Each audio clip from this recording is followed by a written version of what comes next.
Hello and welcome to Living in Chicago, the show where I get to interview real Chicagoans about the neighborhoods that they live, work, and play in.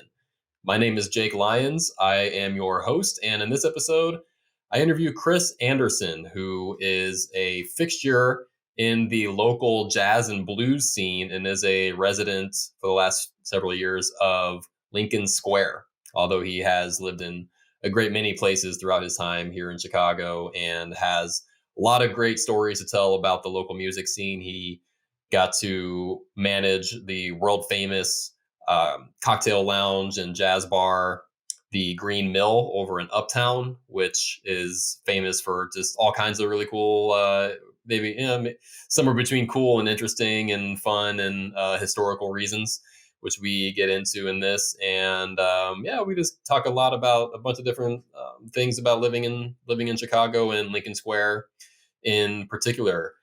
If you're unfamiliar with Lincoln Square, that's okay. It's not one of the most talked about neighborhoods in Chicago, but it is one that should be because it's a cool place. I lived there at one point myself and enjoyed it very much. Lincoln Square is located, it is about 5 miles, 5 or 6 miles north from downtown Chicago, and then about 2 miles inland, so west from there. So the main east-west streets going through it are Foster Avenue, Lawrence Avenue, Wilson Avenue, and Montrose Avenue. You'll be able to access it from Lakeshore Drive going up Lakeshore Drive. Any of those exits will do, and then just keep going until you're there. And the major north-south streets going through are Ravenswood, which is kind of an hilarious street. It doesn't really feel like a street when you're on it. It feels more like an alley or like a parking lot because there's a Metra train going through the middle of Ravenswood Avenue for most of it. So you're only experiencing like one side of the street, and it kind of feels a little weird. But it is a major street, and it's the that is the dividing line. That's the easternmost kind of dividing line of Lincoln Square. It goes up, technically it goes up to Peterson, although the part of Lincoln Square that is bordering Peterson is actually a cemetery. So for all intents and purposes, Bryn Mawr Avenue is really the north dividing line, and then it goes as far west as the river, and then as far south as Montrose. And yeah, some fun facts. I'm just going to literally read to you what this little blurb is on Google when you pull up Lincoln Square. Founded by German immigrants in the 1840s, Lincoln Square is defined by modest homes and leafy streets. Lawrence, Lincoln, and Western Avenues have German restaurants and bars that feature traditional food and beer. Quick aside, although a couple of those have shut down in recent years, and not even because of COVID either. They just kind of, I don't know, just decided to shut down. But anyway, German restaurants and bars that feature traditional food and beer, and there are plenty of Bavarian-style bakeries and shops here as well. Trendy cafes and hip cocktail bars draw young, fashionable crowds. The Old Town School has an eclectic roster of live music. As far as what is it actually like to live in Lincoln Square, well, that is why I have invited Chris Anderson on to tell you. So without further ado, let's hear from Chris. All right, I am here today joined by Chris Anderson. Chris, hey, how are you? Good. How are you doing? I'm excellent. Thank you for coming. Chris is a veteran of the local Chicago music scene, at least in my time of knowing him, mostly in sort of a behind the scenes capacity. If there's more to it than that, I'm sure we'll get into it, in this conversation. He's been here for quite some time and has a lot of stories to tell. So I'm excited for the Chicago history, the Chicago music scene, all the things that we'll get into with that. He is also a resident of the Lincoln Square neighborhood currently, but has been all over the place. But that's enough of me talking. Why don't Chris? How about what should the audience know about you right off the bat? Oh gosh, been in Chicago for 30 years, and I have a love-hate relationship with the city. Yeah, don't Yeah, we all at times? yeah. No, I moved here in '94, and I was really enamored with the city. I mean, I still am. enamored with elements of the city, but you just it's definitely a city that doesn't make it easy on you to exist with everything you got to deal with. Hmm. What yeah, we can start there. What do you mean by that? We can go Just negative first and then we'll go a little negative. We'll start out with the bad and hopefully move to the good. sure. I think it's tough. It's funny. I just got rid of my car, or turned my car in to get a new car, and I just thought about all the everything that the car went through in oh Hmm. gosh, 12, 13, 14 years. And just, all the potholes, all the red light camera tickets, all the parking tickets, all the accidents, all the crime. And, I think your car sometimes is an extension of you in a lot of ways because you're in it. A lot of people are in it every single day. And when your car gets broken into, or you go over get zapped with a pothole and it damages your car, and then you get a red light ticket or a parking ticket, and it just I understand that city living, but it builds up, it slowly chips away at your resilience, I guess. And it just you got to be, I mean, you got to be a very, very city savvy person to live in Chicago. Especially with a car. Yeah, that Yeah. is a good point. When I moved here from Indianapolis, so I've lived in Chicago for about 9 years now. Moved here in my mid 20s.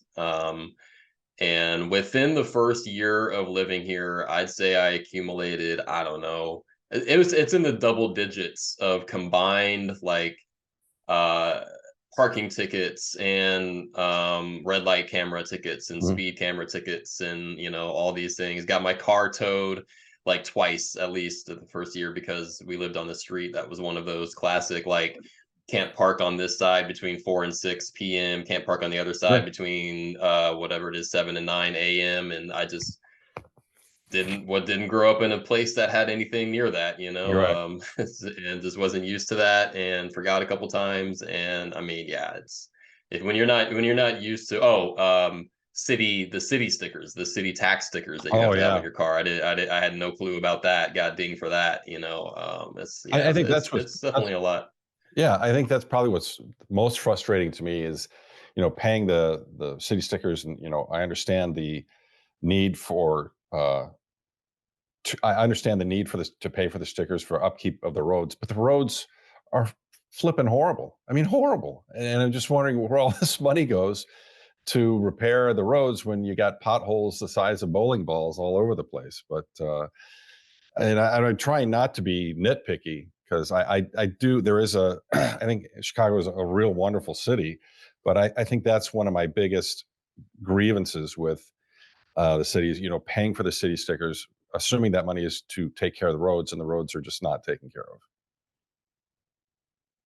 Yeah, and then you look at, I don't know if you ever see any of those memes or things that it'll come up on, social media sometimes where it's like a picture of a road in like ancient Rome that was built in, Right, 300 BC and looks right, just as pristine as the day they built it. And it was just mhm, like, where did we go wrong? I right, mean, yeah, granted, maybe those areas in Rome don't, there's not like weeks where it's -10 one you're right. day and then 40 3 to feet of 40 snow, the yeah, next day and right, then yeah, all that like that's I'm definitely not a concrete specialist or like a construction. I'm sure the weather here poses very unique absolutely, challenges to upkeep all the roads, and it's like whack-a-mole in a lot of ways, I'm sure. but agreed, yeah, absolutely, but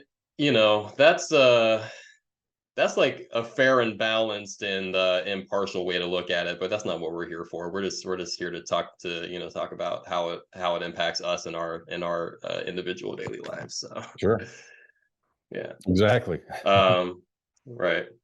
So yeah, so you get around. So car. So you live in Lincoln Square. You've been there for a couple years now. A few years. Yeah, I've kind of bounced all over the city. When I moved here, actually, my first place was in Rogers Park, um, and then I migrated to, for a brief time, UK Village, when it was pretty hairy back then, and then, gosh, Lincoln Park, Lakeview, and then Uptown. I lived in Uptown for 12 years, and then North Center, and now Lincoln Square.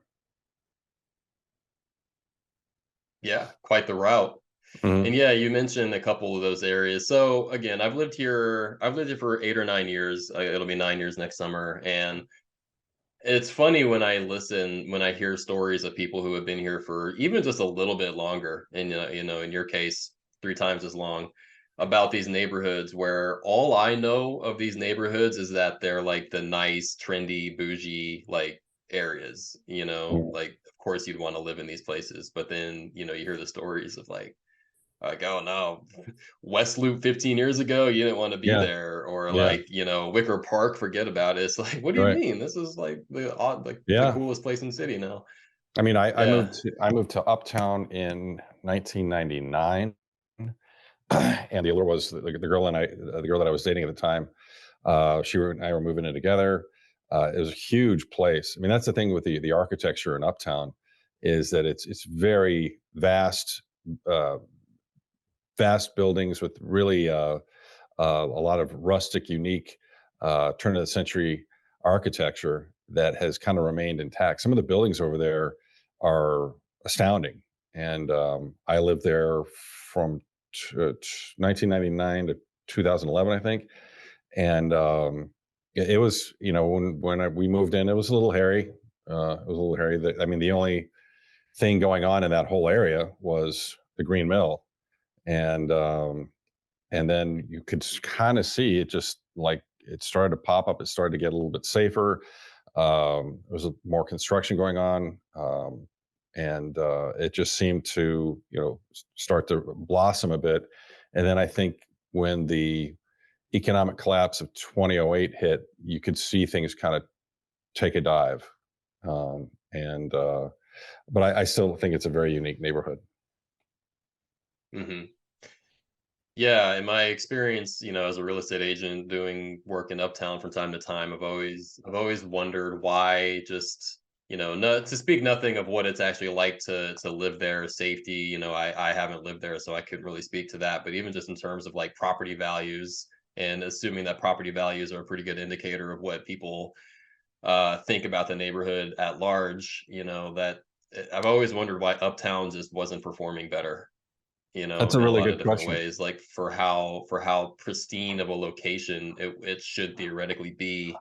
And it has all these cool things. It has the Green Mill, it has these concert venues, and I know some of the like the bigger concert venues there have been kind of like re-renovated somewhat relatively recently and stuff like that. But really cool restaurants. They got Demera there. I mean, it seems it has a lot going for it. I don't know. I would think it would be more of a spot that people put more stock into. Yeah, I think for the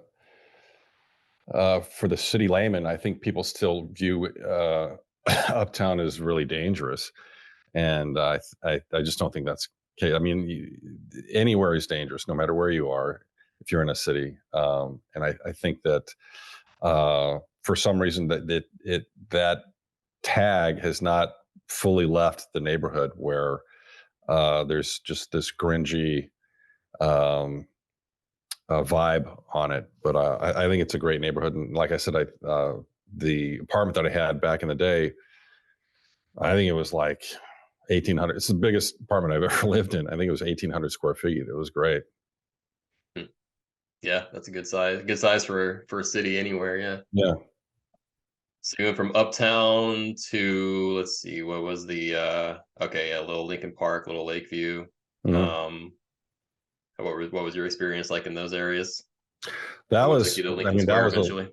that was a long time ago. Lincoln Park was kind of in the '90s. I mean, that was Oh, kind okay. of like a hip area. I mean, I moved from Lincoln Park to Uptown, and so that was a big change. Um, and then when I was married, we had a spot in North Center, which was very nice. I really liked that neighborhood quite a bit. And then the wife and I went our separate ways quite amicably, and so I got a joint up in Lincoln Square, and I like it a lot. It's more adult oriented, you know. It's quiet. Um, Street parking is free, and I just like the kind of that, you know, I can walk over to Lincoln Avenue and there's some nightlife, but it just seems to be not nightlife like you'd find in Wicker Park or Lincoln Park. It's just a lot more adult oriented. It's more like the 40 and over club. Right. Yeah. It's like the crowd that's kind of they've been there, done that on the younger bar scene, and now they just want to go kind of like have a nice cocktail and some adult lunchables that they call charcuterie, and just kind of, yeah, go home and not have a hangover the next day. Exactly. Yeah, that makes sense. And you have a daughter, right? Yep. Charlotte, she's So 13. sure. 13. Okay. Mm. So how was it raising a family in these various I neighborhoods? mean, Or where was the majority when of a kid's first time? I mean, she was born in North Center, or Okay. when we lived in North Center, and we had a really nice place. Um, we had a backyard, which was fantastic, and you know, she was lucky. We were lucky to get her into a really good public school. That's the thing about CPS is, again, gets a bad name nationally, but within the CPS system are some of the best public schools in the country. So Hmm. it's unique where you have this massive system that is, people say, broken, but within that system are some of the finest in the country. Um, we got lucky. She went to Hamilton, and we enjoyed our time there quite a bit. It's really good school. Nice. Yeah, that's a good place to spend at least a little bit of time, because this show is at least largely going to be oriented, or I imagine a lot of people finding this show are going to be people who are from outside of Chicago, outside of the state, stumble upon this pod and are wondering, like, is this a good what is it actually like here? What would life for my kids be like here if we were to move here? Things like that. I the way that the public school system works here, me and my wife Emma not having kids yet, is a huge.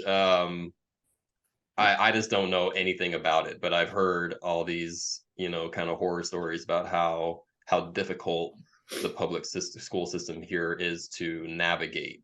And I know, I get your daughter hasn't reached high school age, which I feel like is when I've heard a lot of the drama starts, but maybe not on us. Oh, How can you I think that's exactly right. I think the K through 8 is pretty gosh darn good. I mean, there's especially in this area, there's Waters, there's Hamilton, there's Ottoman, there's Coonley, there is Bell, and there's some really strong schools that have a great reputation. But once you get out of the 8th grade, I think options are not as fruitful as K through 8. And so I think that anybody who is thinking about sending their kids to public school, even if you don't have kids yet, really get wired in with how the system works and start doing your research, because it's a lot of work. And I will really give a lot of credit to my ex, because she was extremely astute and really on top of it, and has done a great job. hmm, what are the variables at play? Like, what? Because Just like growing up in Indianapolis, it was just you grow up in this neighborhood, you go to this school. That's that. yeah, It seems like and that's very much not the case here. they that there is that element, but there's also, you can apply for, can't remember what it's called, basically like an open call, if you will, where certain schools that are in certain areas, especially some of the nicer schools that have a wealthier uh, a wealthier neighborhood, a lot of those kids go to private schools. So some of the public schools within Hmm. those areas have openings, and then so you submit into what's called the lottery. And when schools open up, they count how many kids are coming in, and then they have open spaces, so they end up going into the opening up to the lottery. And I think we got accepted to 3 or 4 schools and settled on Hamilton. And so I think the lottery system, at least in my experience, worked out quite well. Interesting. So is literally just a lottery, or is it at Yeah, least partly based on any kind of merit grades, like standardized tests, no, anything this like is, I that? mean, this starts like in kindergarten, where you know, I think we were in the Coonley, living in the Coonley district. We toured Coonley, like, I don't know, let's take our chances on the lottery and see what's out there and see what's available. And we toured Hamilton. I met the principal, and it was just, I just felt it was a better fit, and so did my daughter's mother, and that's how it worked out. And they said we got accepted, and but I would highly recommend people getting involved with the lottery. Okay. If you have kids and you don't want to go to your neighborhood school, then try the lottery. Okay. Good notes. Yeah, I guess we can back up all the way to what brought you to Chicago to begin with. See here you're from Albuquerque. Hmm. Is that, am I saying it? I never know quite how to say Albuquerque, that. Albuquerque, New I Mexico. Yeah, say I say it the Bugs Bunny way. left turn at You took Albuquerque. Yeah, you Yeah, took a left turn at yeah, Albuquerque and yeah. Right, ended up right, right, in right. Yeah. Chicago. Yeah. I mean, I grew up. I was born in St. Louis, grew up in Albuquerque, went to high school in Connecticut and college in upstate New York, and I Wow. started to come to Chicago because my brother and his then girlfriend, now wife, were in school at Loyola, and so instead of going from Ithaca, New York, all the way back to New Mexico, I would just drive to Chicago, and I got to know the city, and I just felt like I wanted to live in a big city, and I felt Chicago was more affordable. That was probably a big element than New York or Boston, and just easier to get around. You could have a car, and I just felt like it was a good fit. Hmm. Was there ever a draw to LA, kind of being more from that No, like I Southwest? no, I really didn't. And people ask that a lot. You know, why do you live in such a cold space or a Hmm. cold place? And I think, you know, maybe in a 10 years or so, I'll retire in a warmer climate. But I'm just I think for a while I was borderline impervious to cold because maybe I grew up playing ice hockey, but it just didn't Hmm. affect me. It didn't affect me until I turned 45. Now it sucks. Now it really, like, the wind cuts through, like, oh, it sucks. So we'll see where next few years take me. Interesting. Skin just gets a little thinner or something. Yeah, yeah, Not quite as, yeah. yeah. Okay. I think it's the longevity of the winter. Because really, there's only two Yeah. seasons in Chicago: there's summer and winter. And Hmm. I think we this year so far we're doing pretty good. It's mid December and no snow, and rarely does it get below 30. So far we're okay. Yeah. That's what that's supposedly that's what they're calling for, right? I forget if it's El Nino or La Nina, one of them. Hmm. They say that that's the year of that, so it's supposed to be a milder winter. But That's honestly, I kind of feel like December is usually kind of like this. Like December comes, everybody always thinks like, oh, it's winter, it's going to be, cold and snowy all the time, but that really doesn't come consistently until January, February. Like right, that's the time where you really start questioning all your life choices and you're just like, right. why did I choose to live here? I Yeah, and could have gone anywhere. right, exactly. And I also think that has made it more survivable. You know, when it's subarctic temperatures in November, like, oh, this is gonna be a long winter, man. But if it doesn't get Hmm. to that real cold spot until like January, I think everybody in Chicago starts looking forward to. There's an element of, and I'm not a baseball guy. I mean, I like baseball, I like watching, but there's an element of when you start hearing about spring training that just like kind Hmm. of sets something in your mind, like, spring, warm weather is around the corner, even though it's Yeah. not for a while. But spring training, when spring training starts, it's almost like there's a sense of hope. The word spring is right there in the title. I mean, how can Yeah, that not be hopeful? yeah, Yeah, exactly. that makes sense. Just glob onto that. Hmm. Was it the music scene in Chicago, especially, that drew you here, or I mean, I was it think it some was kind of other everything. arts or? I think it was everything. I worked at a sports publishing company back in the '90s, and but also played in bands at night. And so it was just the whole package of having 5 sports teams and have seeing the music scene so lively and thrive so much. I mean, back in the '90s, if you were a night spot, uh, you were either a music venue that had live music every night, or a bar where you had music maybe once a week or something like that. It was that prevalent. And then I think that ESPN Nation kind of took over, and you could see this change where the music venues were starting to go like this, and sports bars were going like this, and you just saw these great venues like Lounge X get gobbled up. And I mean, it's expensive to run a music venue, as um, seeing the other side of things from a proprietor's point of view. I gotta maintain all this equipment. I gotta pay sound man. I gotta pay this staff, somebody to book the joint.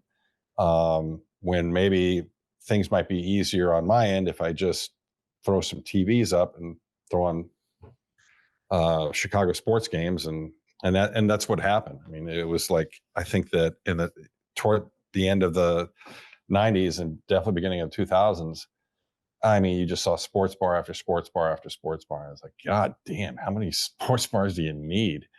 Mm. And I like sports, but I don't need to. It doesn't need to consume my entire life. And so you started seeing that a lot of music venues go down and be replaced by sports bars. So in a roundabout way, you're saying Michael Jordan killed the Chicago local music scene. I think that the success of the Bulls definitely dominated the headlines for sure. Um, Absolutely. But I also feel like, everybody kind of let it happen too. And again, I love sports. I grew up playing sports, and I love watching them. I love playing them. Again, I just don't need it to be. I like the diversity of a nightlife where you can go see a game, or you can go see some music, or play or performance, or something like that.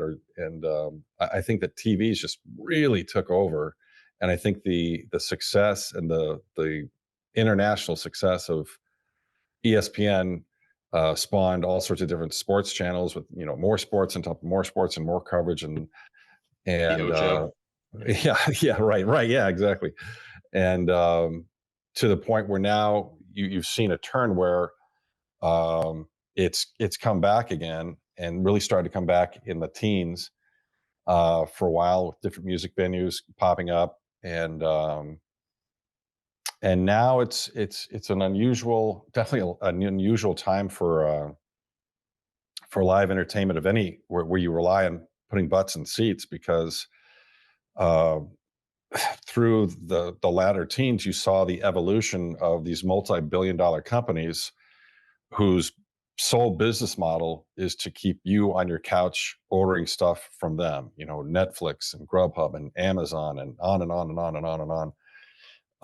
The whole movement to keep people, all they need is their phone in their life, has taken away from the not only the live music scene, but the in-person scene, from going to the ballet to the theater, even just grabbing a drink with friends.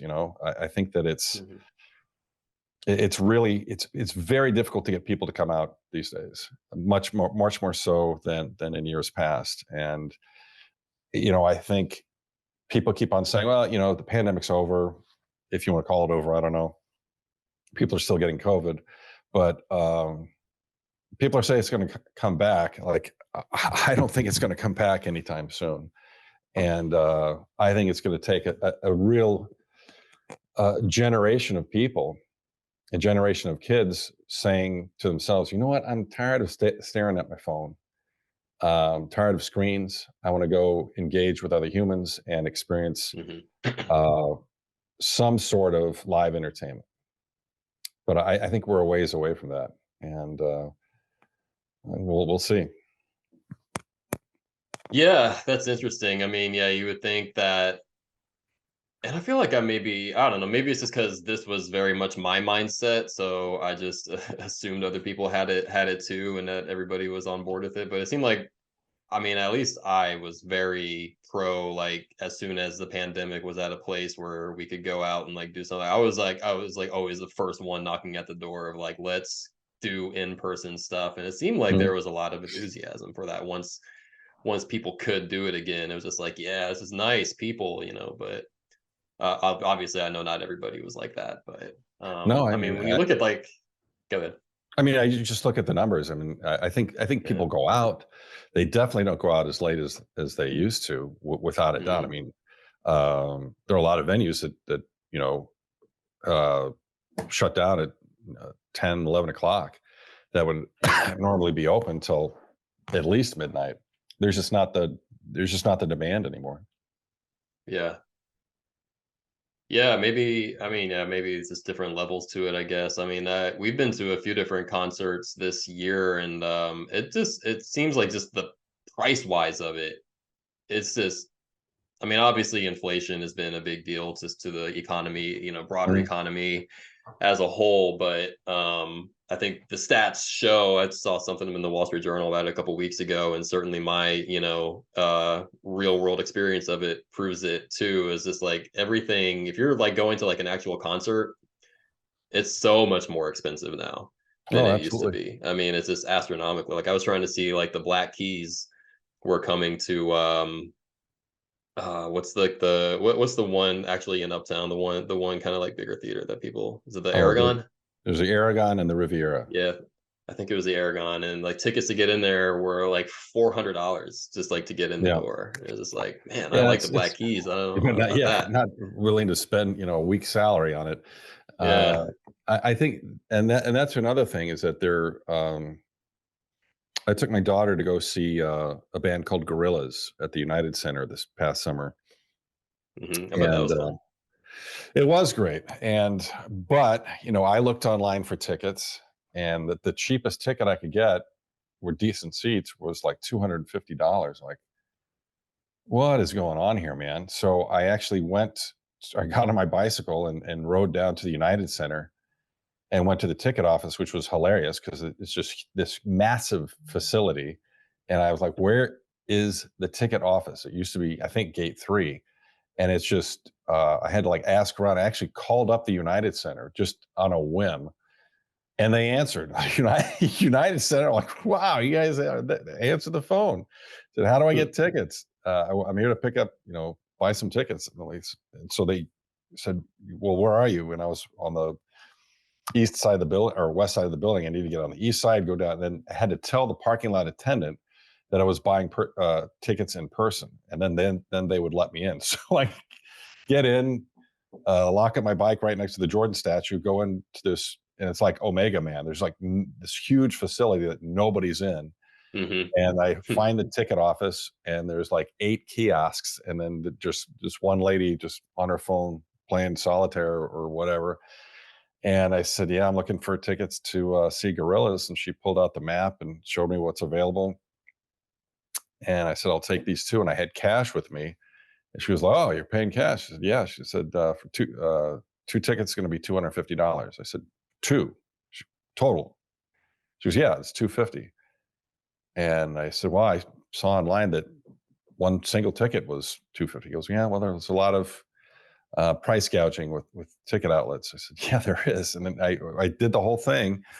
And I said to her, I said, I think I've saved like a lot of money, like a lot of money, like $100 a ticket. And she said, "Yeah, that's about right." And then I said, why am I the only one here? Why wouldn't there be a line down the street for people to get tickets at basically 50% off? And she said, people just love the convenience of not having to leave to get what they want. I'm like, well, that makes sense. But I mean, I saved $100 a ticket by just going down there and paying cash. Wow. Yeah. Off the actual like retail price of it. Okay, so I could see how going to the window would save like convenience fees, Well, they something have like that. But you handling. actually saved it off the Yeah, actual price of the ticket. yeah, just by paying cash in person. I mean, Wow. if you look at the fees, buy a ticket, even like on Eventbrite or something like that, one of the big ones, you will see all these fees that Hmm. are just hogwash. It's just gouging. And so ever since then, like I was just talking to somebody the other night that went to a show at Chicago Theater and bought the tickets at the ticket window, a couple months prior to the show, and saved a lot of money. So the Okay, convenience fees, they're convenient, but they can really jack up the price. That's for sure. no doubt. That's a really good note. Wow, that's a what a cheat code. Mhm. I'm almost considering editing that out of the podcast just so that the word doesn't get out too much about Yeah, that. But then again, maybe it should. We can put a dent in the stock just price of yeah, right. Ticketmaster or Yeah, just whatever. cash and in person. You'll save a lot of money, and I just feel like it's worth the trip. Yeah, nice. That's a great note, man. That's worth the price of listening to this podcast alone, right Yeah, there. Look at all the value right. that we're Yeah, bringing to the right. masses Yeah, here. exactly. That's awesome. So yeah, we're talking about. I mean, obviously Chicago. You know, the sports fandom. There's a lot of pride that goes into being a Chicago sports fan, and like a lot of history with that. But there's also a lot of history with the Chicago music scene going back over 100 years now. At this point, blues, jazz, the whole thing. What about that scene? Has intrigued you or that do you feel like is still alive today? I think it's very vibrant. I think what's unique about the scene that's different than New York is, yeah, there's a lot of opportunities, a lot of accessibility, but I feel like, and I'm not alone in this thought, that New York is more cutthroat and less community. And a lot of touring musicians always comment on how strong the community of musicians and support is in Chicago. And I don't think you get that in many cities. Um, I think every musician should take a crack at New York just to do it and to experience it. Um, but and you get that under your belt. But if you start in Chicago or start in St. Louis or Kansas City or wherever, and build a scene and then take a crack at New York. And if you come back home, it doesn't mean you failed. It means you have, that experience under your belt. But I mean, to What are get the back genres? Was that? I mean, to get back to your question, I think the biggest Oh, asset is the community. mm-hmm. Yeah, nice. Time for the Real Estate Stats Corner presented by me, Jake Lyons, real estate advisor here in Chicago with At Properties, and my website, thechicagohomesource.com. In this section, I am going to present you with 3 stats that will give you a pretty good idea of what's going on in the Lincoln Square neighborhood from a real estate cost standpoint. I like to do this because without real estate, what even really is a neighborhood?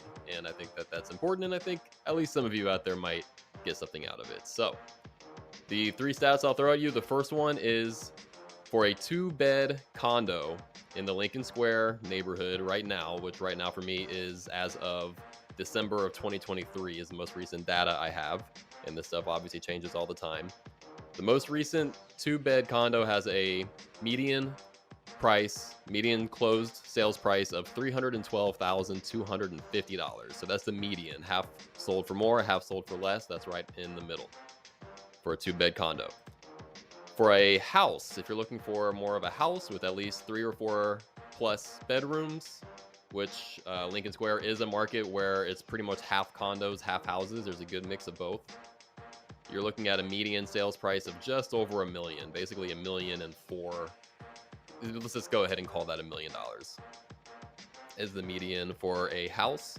And then if you're looking to rent a 2-bed apartment anywhere in the Lincoln Square area, the median price point for that is going to be $2,175 for a 2-bed apartment, and that's obviously per month.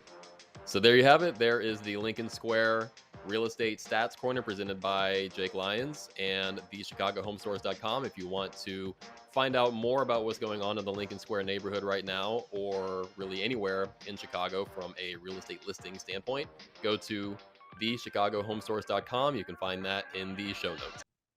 What are the I guess when you talk about like the local Chicago music scene, what are the genres specifically that come to mind first? I mean, I know like you think of like Chicago, you probably think Blues Brothers, so blues is probably going to be first on the list of most people. But is that um that's definitely not the whole story, right? It's what No, all's in going fact, on out I there. mean, I think there's not many blues venues anymore, to tell you the truth. I mean, there's Roses Yeah.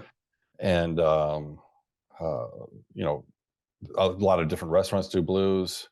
Um, there's maybe two or three iconic blues joints in the city that at one time was like 10 or 15. I think the rock scene is still extremely strong, and you have the mom and pop venues that have stood the test of time, like a Shuba's or a Martyrs or a Beat Kitchen, Hmm. and then the larger venues that have kind of uh, been erected by I think it's called Division 10 Group. They own Space in Evanston and Thalia Hall and Promontory, and it's an offshoot of the Empty Bottle. And I think that the system that they have, where they start, young, it's almost like a, a minor league baseball farm team where you start out playing at like the Empty Bottle, and then you migrate up to Thalia Hall and hopefully get picked up by Jam Productions and so on and so forth. So I think if you're a rock and roll musician in Chicago, you have a lot of opportunities. There's a lot of venues and there's a lot of support.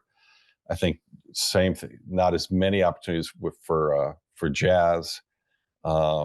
There's still the iconic Green Mill, but there's also Andy's and Jazz Showcase and a lot of different. It's interesting to see venues like California Clipper, who have been known over for 20 years as more like a rockabilly type of bar, starting to book uh, live jazz, and same with cocktail bars like the Whistler doing live jazz once a week. So there's a lot of opportunity, but I've also seen, going back to the community uh, aspect of it, I've seen a lot of young musicians out of Northwestern or DePaul um, form these kind of like jam sessions slash groups that will take over a bar and do and it's a great way to bring in younger musicians to get them introduced to the leaders of the scene.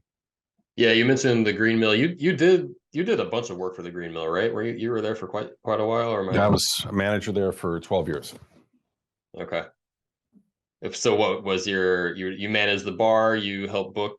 Were You you do booking people, or you what do was the? everything. You do everything really. I mean, Okay.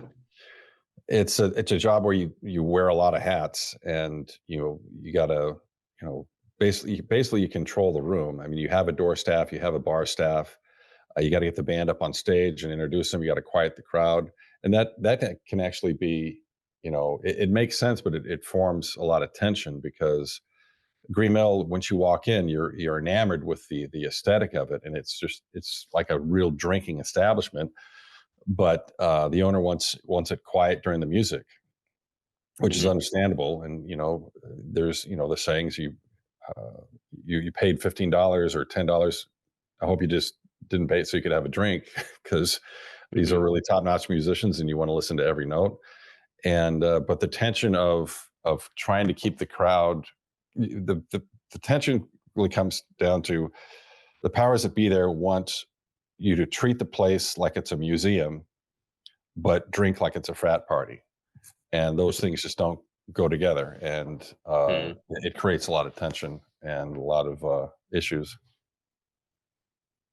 So to those listening who might not fully appreciate, what the Green Mill is, what's just take us through like just kind of an elevator pitch, summary of just what is the Green Mill? Why is it so iconic, and I think why just is that? its longevity and its mystique from being owned by and a hangout for gangsters during Prohibition, and just and then all the famous musicians who perform there, and it's just a unique establishment that's maintained its overall aesthetic and has withstood the test of time, and when you go in there, you're kind of walking into a lot of history, and they just don't make them like that anymore. And uh, I mean, you look at, and going back to what we said before about the scene taking a turn. Well, when I was there, when I was a manager, Green Mill really wasn't full on. It wasn't like Green Mill, like really lively until midnight or even 1 o'clock in the morning on the Hmm. weekends. Now they're no longer open late night. They shut down at 12:30, and I still talk to and hang out with the staff there. And the funny thing, when I was a manager there, you do a last call at 3:30 in the morning or 4:30 in the morning, depending on what night it was. And then it was just so hard to get people out the door. Hey man, Hmm. it's the sun is coming up. Frickin' Hmm. go home. And nowadays, I mean, my friends who still work there say they barely even have to call last call. He said the shows end at midnight, 12:30. That's usually it. Hmm. So really, in just a short amount of time, very very different, very very different takes on a venue. Yeah.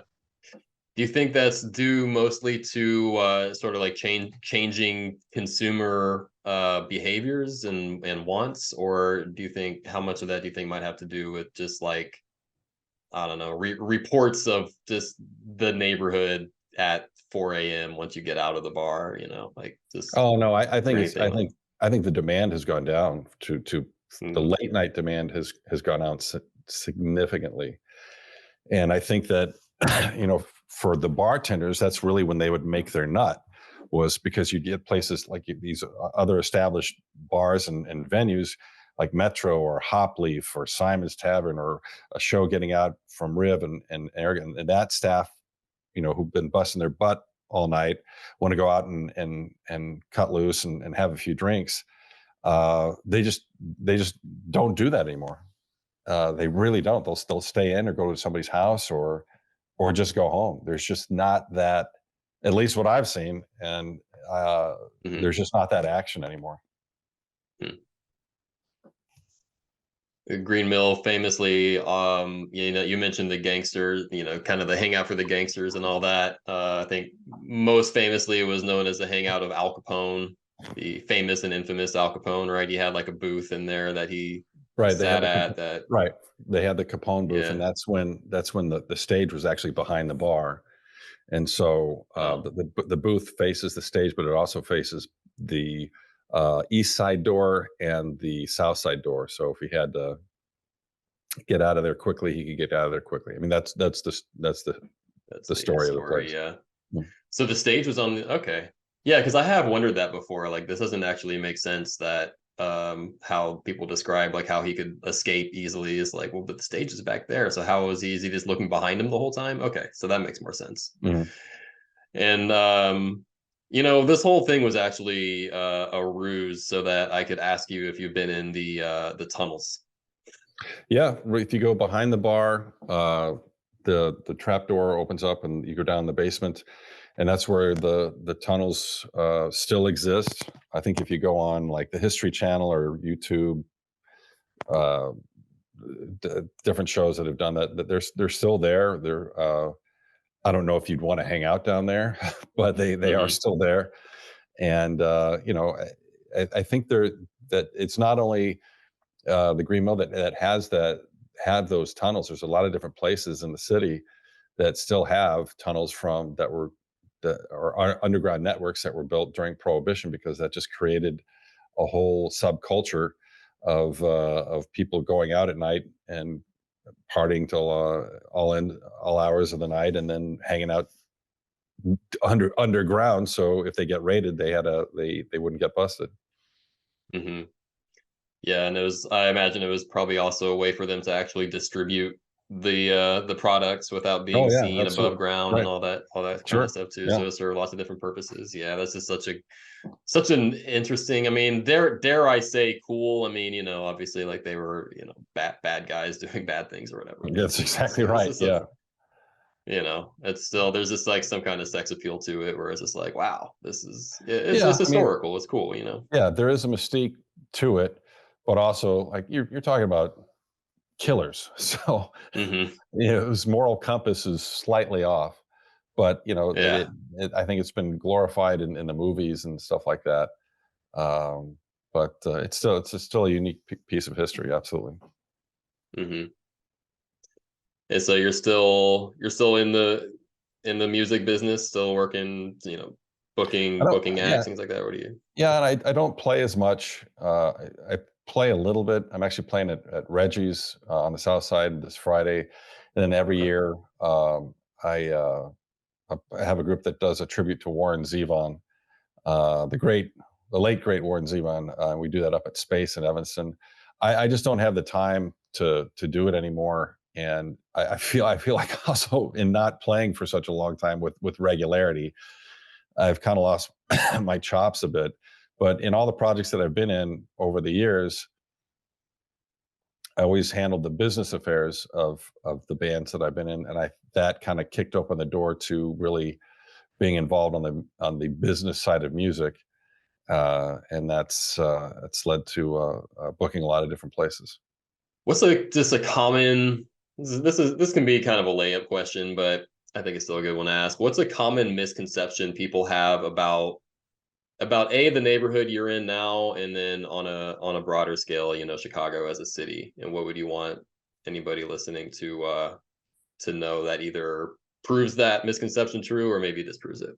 Oh, I mean, I've experienced it firsthand. I think that people who view Chicago or get judge Chicago by what they see on Fox News really need to come to the city and visit it firsthand, because it has this reputation as this desolate war zone.